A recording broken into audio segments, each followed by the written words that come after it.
Welcome to Career Tools. This week, meetings and the high S. The questions this cast answers are: as a high S, how can I be more effective in meetings? What can I do to make everyone feel heard in meetings? And what notes should I take in meetings? If you're a director, you need roadmap. You need to be able to see whether or not your managers are rolling out one-on-ones and feedback and coaching and delegation. You can drill down with roadmap, if you've got it and your direct managers have it, to see how they're doing and what they're doing, and keep apprised of how they're doing such that you can talk to them about it. Hopefully, it'll be positive feedback. Check out roadmap. Sarah, we've been through all of the other styles and given them information about how to make meetings more effective and work with their style, because we all have different styles, we all have different preferences, and some of those preferences work for us and some of them work against us.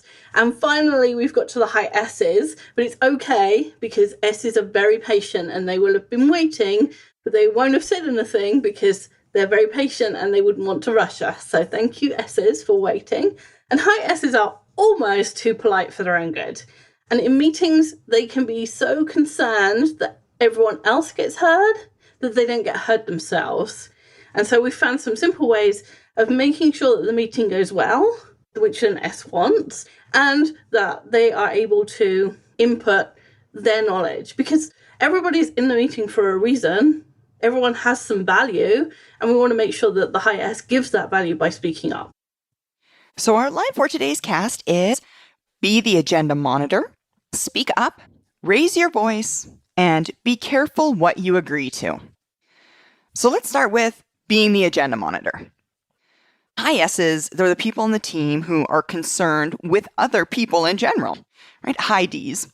High D's, we just don't care as long as the work gets done, right? The people are secondary to work.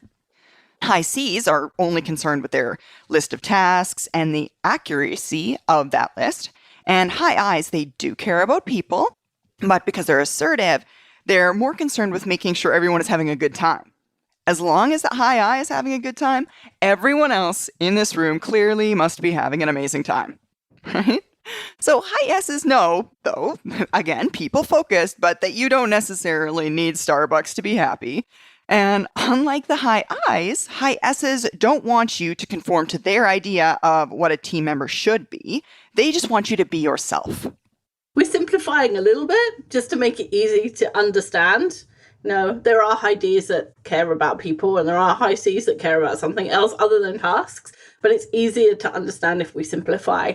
So high S's are in the reserved hemisphere of DISC. They tend not to interrupt. They talk gently and slowly. One of my friends is a high S, and I have to remember not to interrupt, but to wait for her to get to the end of the sentence, which takes a little bit longer than it would be if it was me. They listen. I can talk nonstop. I can be on the phone to my friend and talk nonstop for an hour, and I get off the phone and I realize I didn't hear anything from her because she will listen to whatever it is I say. And sometimes in meetings, that means the high S's aren't heard. They're waiting for their opportunity and they don't want to interrupt, and that means they never actually speak. Or to a high D, that means the high S isn't participating. They're just in the room. But if you're not speaking up, if you're not doing something, the high D can think that, nothing's happening with you.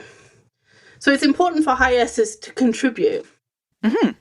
And the agenda monitor, right? They're the person who makes sure that the meeting is run on time. If there's any off-topic discussions, they get put in the parking lot, and that notes are taken. And many managers can run a meeting and manage the agenda, but it's far easier for them if someone else runs that meeting, manages that agenda on their behalf, right? It frees up that part of the brain. The agenda monitor's job is really to watch time and make sure that everyone has a chance to speak in the allotted time on that specific subject. That's the purpose of the monitor. So as high S's, as far as high S's are concerned, being that agenda monitor helps the high S speak up. It gives them a reason to have to speak up. because you have the role power of being the agenda monitor behind you, right? It gives you that additional step, an excuse to have to speak up. If a high I or a high C is rambling on about an irrelevant detail, the S doesn't have a natural tendency to want to interrupt them. But if their job in that meeting is being the agenda monitor, then their job is to stop people going over time. So now, and as we said, high S's don't like to interrupt, but now they have a legitimate reason for interrupting to prevent that individual or those people from continuing talking beyond the allotted time slot. And the high S can still do that politely. You can still say, I'm sorry, we're getting to near the end of time, you have 1 minute left, or whatever they want to say to let the I or the D or the C who is continually talking, to let them know that their time is coming up and that they're going to have to stop. You can still do that politely, but having that weight of my job is to enforce the agenda helps them feel like there's a reason for them to interrupt and it's not a bad thing. And part of the agenda monitor's role is to ensure everybody gets heard.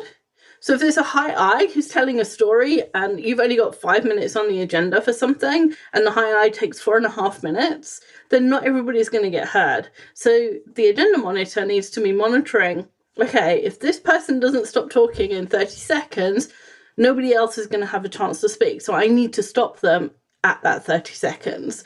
And so the high S can make sure that everybody gets heard, and that includes themselves. So if you're going to make sure that everybody else has a chance to speak, make sure you do too, because again, you're important to the meeting. And there may be other high S's in that room as well. S's are very in tune to other people. Oftentimes, I know I've been in meetings and I'm a high D, but seen high S's, and you can just read on someone's face when they want to interject. They'll lean forward or they'll start speaking, but someone else talks, so they're quiet. As a high S, they're very in tuned to those behaviors. So allowing space in that agenda, oh, just a minute, I think that Wendy has something to say. Right? And opening it up to allow those other high S's in the room to speak as well is a very strong skill that a high S possesses. Yeah, absolutely. Their reading of people is second to none. Yeah, exactly. Next, we have speak up. And again, we're kind of continuing the same thing. Being the agenda monitor gives you that opportunity to speak. And now we're going to tell you, this is what you're going to say, or this is what we want you to speak up about. And there's two kinds of things that you want to speak up about, the positives and the negatives. So we'll start with the negatives. If your team is brainstorming or discussing ideas or talking about future projects or talking about ways you might create a project, ways you might achieve a goal, and you think the idea has negatives, then you need to speak up. Again, you don't need to be rude. You can say, I'm sorry, I have a concern. If we do X, then I'm afraid Y will happen. What can we do to make those two things work together? D's will make a plan and it doesn't consider any of the people. And S's will say, that plan moves too fast for the other types in the room. Or that plan doesn't really take time to explain to people why this change is happening. And if somebody has decided, if the manager of this meeting or the convener of this meeting has decided that it's better for the whole team to discuss a particular issue, it's because everyone's opinion is valid and required in order that the best option is discovered. And that includes yours, right? You, as a high S, your opinion, your thoughts are valid and they should be included, because otherwise you wouldn't be in the meeting. We're not encouraging you to disagree with your boss in public about ideas about which he has already decided. We're talking about future things or ideas or brainstorming. We're not talking about things where the boss comes to you and says, I've talked to my peers, this is what we're doing. Then you don't want to disagree. If it's already decided, then don't disagree. But like I said, if it's brainstorming or talking about ideas or future plans or future projects, then you need to speak up if you can see a negative. And at the same time, You need to speak up if you can see positives. Your natural tendency is not to interrupt, even if you want to agree with somebody. But the weight of people's agreement is what makes an idea valid. If you have 6 people in the room and 5 people agree with a plan, then the plan's probably a good one. But if you don't say, I agree, or I think that's a good plan, or whatever, some positive thing that you verbalize, that you say out loud, then nobody knows that you agree. So it might feel like, it's 3 and 3 here, and maybe this plan isn't such a great one. And it's not. It is a great plan. It's just because you haven't spoken up. And the whole point of a meeting is to hear people's opinions. The idea of brainstorming, the idea of idea generation, the idea of discussing projects and how you might achieve them is so you hear everybody's opinion, that you hear everyone's ideas, and that you take the best ones. If it didn't require everybody's ideas, people would just be doing things on their own. Right. I mean, there's plenty of things that a Heidi would say, right, I've got a plan. I'm just going to go do it. I don't care about the rest of you. But if you've been brought together to discuss something, it's because the discussion has value. So it's not enough for you to sit there and not say something negative. If you're worried about being disagreeable, don't worry about it, because your tendency is so strongly to be agreeable that it's really difficult for you to cross into disagreeable. It's a bit like when we say to high Cs, you got to smile in a conversation. They feel like they're grinning inanely, and we're like, you smiled once. Yeah, you barely smiled. For a high S to be disagreeable, they got to be working really hard. You're not going to cross that line accidentally. So speaking up is really important. And I think that sometimes high S's don't speak up, especially when it comes to agreeing, but sometimes to disagreeing, because then they will be, kind of by definition, interrupting somebody, right? And as we said, S's don't like to interrupt. But believe it or not, you can talk over other people, right? All talk at the same time while making those general agreeing statements, right? It's fine. Or 2 or 3 people say kind of all at the same time over one another. Oh, I agree. Oh, me too, right? Jump in like that. And in fact, actually, the combination of several people saying, oh, I agree all at the same time just raises the general volume of the agreement. And then the meeting leader, whomever that may be, can judge the level of agreement, not only from words, but also from the volume in the room. Absolutely. And that it's a really valuable thing as somebody who's in a meeting to be able to hear all those voices, even if they're all over each other. It doesn't seem to matter. So set a goal to speak at least once on each agenda item, and start with a positive affirmation of an idea that you think will work best, right? Don't make life difficult for yourself and immediately jump into disagreeing with things. Exactly. We want you to disagree, but if that's difficult, then start with positive affirmation of ideas that you think will work. But if you're thinking I'll work up to disagreeing, just think about this. Think about this as a kind of thought experiment. If you disagree with something, if you think that there is a flaw in a plan and you don't say anything, and the team goes ahead with that course of action and it all goes wrong, you contributed to that disaster, right? You are part of the reason that something went wrong.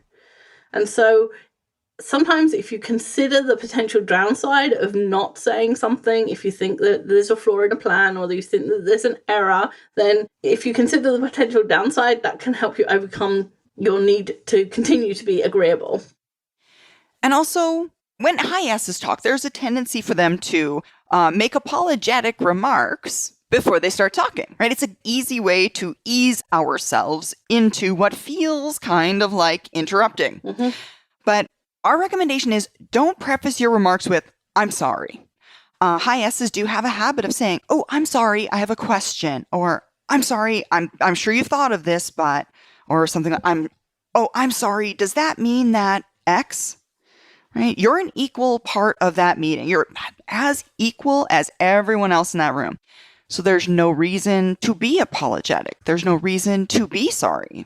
Right? If you've got a question or a suggestion or just general lack of understanding, right? A question about something, it's valid for you to express those, just as valid as it is for anyone else. So you don't need to worry about excusing yourself for doing it.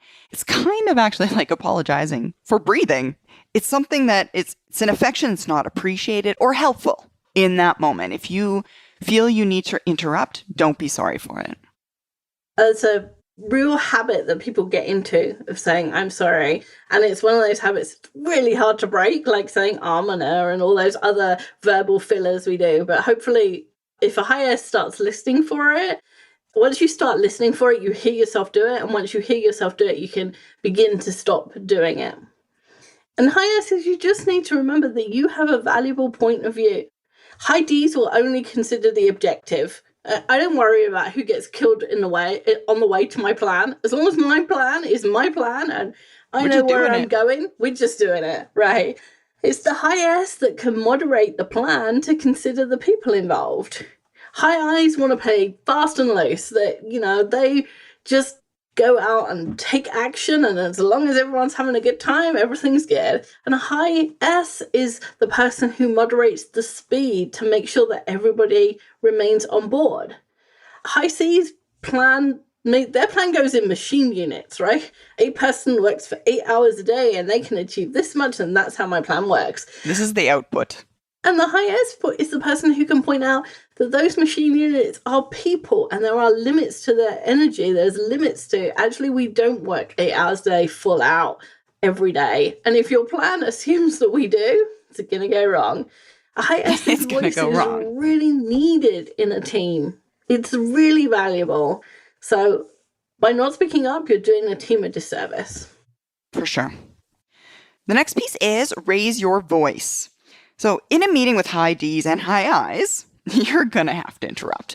High Ds and high Is are assertive and tend to be much louder. They constantly talk. Sometimes it's hard to get a word in edgewise. And they honestly, high Ds and high Is, don't care if you interrupt them. They really don't. They're absolutely fine with interrupting. Actually, there's clear evidence of this. If you watch them speaking, they interrupt each other all the time because it's acceptable. So just if you want to sit back, just watch how those more assertive people in the course of a meeting react not to interrupting, but to being interrupted. In that case, they'll either keep talking and then not really pay that much attention. Either they're going to stop talking or they're going to keep talking. So the fact that they didn't notice you patiently waiting to speak at all, right? So if you wait, you're not going to get a word in edgewise with these people. It's just not going to happen. They're not going to necessarily notice that you have something to say and allow room in the conversation for you. So lucky for you, it doesn't matter. Interrupt us.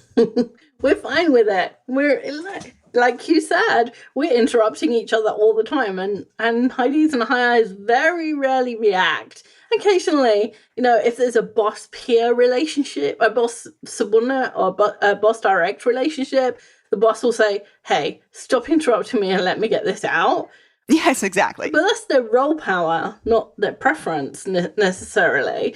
But high Ds and high Is rarely react to being interrupted. So in order to stop them and have them listen to you, you need to raise your voice. And you don't need to be loud, right? You don't need to yell, but you do have to be louder than a high S is generally. So imagine that you're in a busy restaurant and you're trying to get someone's attention, like the waiter, or you're trying to get someone's attention and they've got the TV on, or you're trying to get someone's attention. Maybe you're in a store and you're at the counter and someone's in the back and you're trying to get their attention. That's the kind of level of loudness that you need to be to interrupt. So otherwise they won't hear you. If you just use your nice soft voice, they won't hear you. You can make it better by just having a smile on your face. If you're smiling and you say, hey, Bill, hold on, I think we're missing something here. Or, hey, George, can we just slow down a second because there's something I think we need to consider. You don't have to apologize. You don't have to say, I'm sorry, but you do have to say something that tells them that you want to interject, and you do have to do it loud enough for them to hear it over their own voice. Absolutely. They're not ignoring you. They just don't know you talked. Yes, exactly. That's the thing. That's the thing. We don't do it on purpose, but sometimes the way conversations go, if you don't necessarily notice someone else is speaking, you won't know at all. Mhm. Sometimes I feel like high S's, and I see sometimes as well, get railroaded or that they're being ignored, but sometimes it's just a matter of volume. Yes, exactly. And it's just volume that they're not getting heard. Absolutely. And last up, we have be careful what you agree to. Don't agree to actions that really don't belong in your remit. Just because no one else volunteers or because someone asks you to do it or whatever it may be. We've talked about this in previous casts, right? High S's want to make other people's lives easier. And so often they end up agreeing to things that they just shouldn't be doing, right? Either because it doesn't fit best in their basket or sometimes even they're not even capable of doing it, right? And they think to themselves, you know what, that's probably not that hard. I can figure it out. And they take it on because that's how high S's are, right? They're great team players. That great team player piece is what causes their downfall sometimes. They'll take on tasks that they really shouldn't be doing, that either take them away from their real job or, like you said, that they're not capable of doing, right? We can all do something, but sometimes it's not good enough, right? There are things that we're not good at that I shouldn't be allowed near a website because I can do it, but I do it really badly. It's okay if there's a momentary silence and no one volunteers for a job and therefore your boss allocates it. You don't have to volunteer every time just because there's silence. And we wouldn't say this to other types because they're far more likely to say no to tasks that aren't theirs. Sometimes they'll say no to tasks that are theirs. So ID will often say, no, I'm working on something else. I'm not doing that. Yeah, I'm busy, so. Yeah. So when we're talking to high Ds and high Is and high Cs, we have to encourage them to volunteer more because they are unlikely to volunteer for things. You lean to the other end of the scale. You tend to take on more than you should. And so what we're encouraging you to do is just leave that silence there. And if your boss allocates the task to you, that's fine. And we're not saying do it every time. It's not like we want you to completely cut off volunteering. If something is clearly something that's within your remit or something that you're very capable of doing, then volunteer. Just be careful that you're not taking on everything that nobody else wants to do. Mm-hmm. And also, as far as the high S is concerned, again, the high S has that habit of saying yes to everything. Get more comfortable. Be willing to say no. Just because you want to be agreeable doesn't mean that you have to be in like a suicide pact where everything you agree to is at your very own detriment. And just know your workload. We did a podcast on it recently, high S's and task management. Give that one a listen to. Have a nice list, a good list, one main list, and know how much work you've got. Know what you can do and what you can do well, and also know that limit. Know when you're incapable of doing more. We've said this before, but high S's are the people for whom the instruction, put you on your own oxygen mask before helping others, is said on aircraft. The D's don't care, the C's are following the rules, the I's only think of themselves. The high S's are the people that are trying to make sure everybody else has got oxygen before they put their own mask on. And high S's are much more likely than other styles to agree to take on more and then break under the weight. Right? They'll take on too much and then, they'll have not a breakdown, that's too serious, but they'll have a moment when, everything goes pear-shaped because they've taken on too much or because they just can't get everything done. And when you have too much to do and you're not getting any of it done, you're no good to anyone. If you're going to contribute to the team, you have to have a workload that you can cope with. Otherwise, you're just not helpful. Yeah, exactly. Agreeing to do things and not having time to do them is worse than not agreeing to do them at all. Exactly. Someone needs to do it. And if you're incapable of doing it, saying yes to taking it on isn't going to help anybody. Meetings can be really stressful for high S's, especially meetings full of high Ds, because high Ds will have a battle about anything, including whether or not we're ordering coffee. But hopefully, though, we've convinced you that you do need to speak up, that you're important to the decision making of the team, and next time you'll speak up. Thanks, Sarah. Thank you, Wendy. Bye, everyone. That's all for this week. We'll see you next week.